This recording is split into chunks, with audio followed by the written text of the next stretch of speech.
Hi friends, welcome to my channel.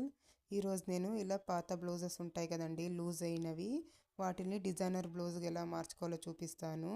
సూది దారం మిషన్తో పని లేకుండా మనము ఇంట్లో ఈజీగా ఇలా చేసేసుకోవచ్చండి. ఒకసారి వీడియో చూడండి. మీకు కనుక నచ్చితే ప్లీజ్ ఒక లైక్ చేయడం మర్చిపోకండి. చూసేద్దామండి. ఇలా ఒక మెటల్ బ్యాంగిల్ అలాగే ఒక రబ్బర్ బ్యాండ్ అయితే తీసుకున్నాను. ఇప్పుడు చూడండి, ప్రాసెస్ చూపిస్తాను. ముందుగా బ్లౌజ్ని ఇలా పట్టుకోవాలండి. అటు ఇటు కుట్లు ఉంటాయి కదా మనకు, ఆ కుట్లుకి దగ్గరగా ఇలా రెండుని ఇలా పట్టుకొని కరెక్ట్గా మధ్యకి వచ్చే చూసుకోవాలి. అలాగే ఇలా ఇప్పుడు బ్యాంగిల్ని ఇలా కరెక్ట్గా మధ్యలోకి ఇలా పెట్టాలండి. చూస్తున్నారు కదా, వీడియోలో చూపించినట్టు ఇలా కరెక్ట్గా మధ్యకి పెట్టాలి బ్యాంగిల్ని. ఇప్పుడు కరెక్ట్గా కుట్లు అనేది చూసుకోవాలండి.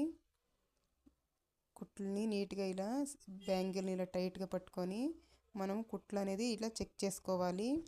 ఎందుకంటే లేదంటే బ్యాంగిల్ అనేది సైడ్కి వెళ్ళిపోతుంది, డిజైన్ అనేది సైడ్కి వెళ్ళిపోతుంది లేదంటే. అందుకే కుట్లని ఇలా చెక్ చేసుకుంటే కరెక్ట్గా వస్తుందండి సెంటర్కి. చూస్తున్నారు కదా, ఇప్పుడు రబ్బర్ బ్యాండ్ అయితే ఇలా వేసేసుకుంటున్నాను. కాస్త ఇలా అనుకుంటే మనకు డిజైన్ అనేది పర్ఫెక్ట్గా వచ్చేస్తుంది. కాస్త ఇలా బయటికి తీసుకోవాలి బ్లౌజ్ని. ఇప్పుడు చూడండి ఎలా వచ్చిందో చూపిస్తాను. చాలా ఈజీగా అయితే చేసేసుకోవచ్చు అంటే ఇంట్లోనే. అసలు మనకు టైలర్తో పని లేకుండా ఇంట్లో మనం ఇలా ఈజీగా చేసేసుకోవచ్చు. పిల్లలకి ఎప్పుడైనా డ్యాన్స్ ప్రోగ్రామ్స్ ఇలాంటివి ఉంటాయి కదండి, అప్పుడు బ్లౌజ్ కుట్టించే టైం లేనప్పుడు ఇలా మదర్ బ్లౌజ్ని ఇలా రెడీ చేసి ఇవ్వచ్చండి.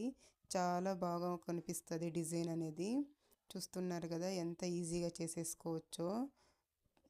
చూడండి, ఇంతేనండి, చాలా ఈజీగా అయితే చేసేసుకోవచ్చు. మీకు కనుక ఈ వీడియో నచ్చితే ప్లీజ్ ఒక లైక్ చేయండి, అలాగే షేర్ చేయండి, మా ఛానల్ని సబ్స్క్రైబ్ చేసుకోండి. Thank you for watching.